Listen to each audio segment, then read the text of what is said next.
Estou aqui ao lado de Elivaldo Barbosa, em tempo real. Elivaldo, boa tarde mais uma Joel, vez. boa tarde, Eli. Boa tarde. Boa tarde a você que nos acompanha. Elivaldo Barbosa, preocupação no governo. É preciso cortar gastos, o governo pretende usar o dinheiro da repatriação, mas tem que atender algumas exigências do governo federal. Elivaldo. Pois é, isso é resultado de um entendimento que ocorreu ontem, uma espécie de luz no final do túnel entre governadores e o presidente da República, Michel Temer, e o governo federal. Tudo por conta do desejo dos governos de contar, dos governos estaduais, de contar com parte desses recursos das multas da repatriação.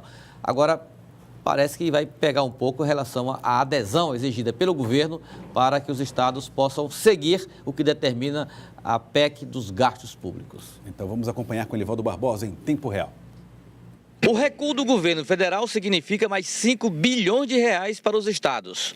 Dinheiro de multas cobradas sobre os recursos de brasileiros que estavam ilegalmente no exterior. O governador Wellington Dias participou da reunião com o presidente Michel Temer, que definiu o acordo. Como a gente já teve uma primeira vitória no Supremo, já recebemos a primeira parcela e uma vitória no Supremo que coloca o bloqueio dos recursos da União e esperamos o cumprimento da Constituição com a liberação agora nos próximos dias ou a própria decisão do presidente da República se antecipando e liberando já o pagamento, eu acho que isso dá um oxigênio, pelo menos para os estados do Norte e Nordeste, de fecharem o ano. E no Piauí, o secretário de governo avalia as consequências do entendimento entre governo federal e estados. Os estados estão cobrando algo que é deles.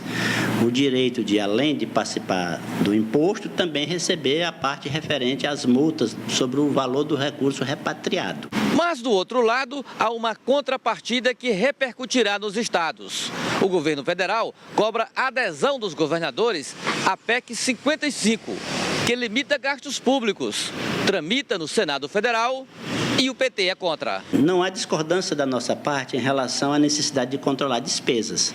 É preciso controlar despesas. Alguns estados do Brasil já faliram, outros virão a falir se não houver um controle de despesas por um lado e um aumento da receita por outro lado. A nossa discordância reside na forma como o governo federal está querendo fazer. Porque essa PEC, que agora é 55 no Senado Federal, só não controla o gasto financeiro, ou seja, os juros dos bancos. Ela controla o gasto com o pessoal, controla o gasto com o custeio, controla o gasto com o investimento e não controla o gasto com juros da dívida. Nossa proposição, a proposição do governador Wellington Dias é justamente o contrário, que tudo seja controlado, tendo como objetivo aumentar o investimento.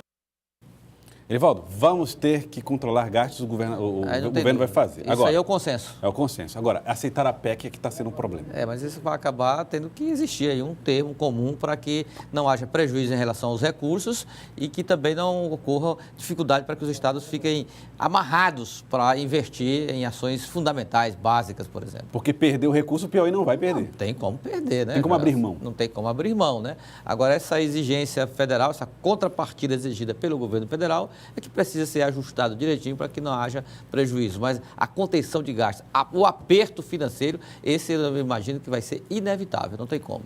Olha, Elivaldo Barbosa e eu vamos falar daqui a pouquinho a respeito de um dos eventos mais importantes e tem relação direta, eu acho até com a cultura do nosso estado, a Expoap. Daqui a pouquinho.